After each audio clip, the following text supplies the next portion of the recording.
एक दिन समंदर के किनारे एक बॉडी बिल्डिंग मुकाबले का ऐलान हुआ। सब लोग बहुत पुरजोश थे, लेकिन दो खास खिलाड़ी सबसे आगे थे, टॉम और पपाई सेलरमैन।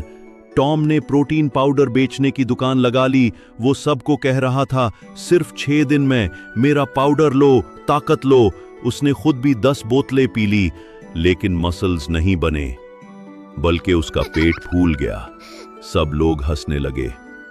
पपाई ने एक छोटी सी पालक की रीढ़ी लगाई। वो कह रहा था, असल ताकत पाउडर से नहीं, सब्जी से आती है।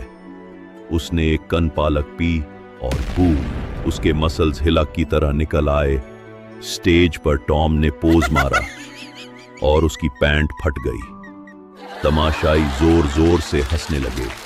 पपाई ने पोज मारा और स्टेज की लाइट टूट गई। जजेस ने ऐलान किया, the champion is Popeye the sailor man.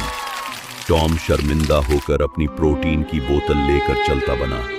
असली ताकत शॉर्टकट से नहीं, मेहनत और कुदरती खुराक से आती है।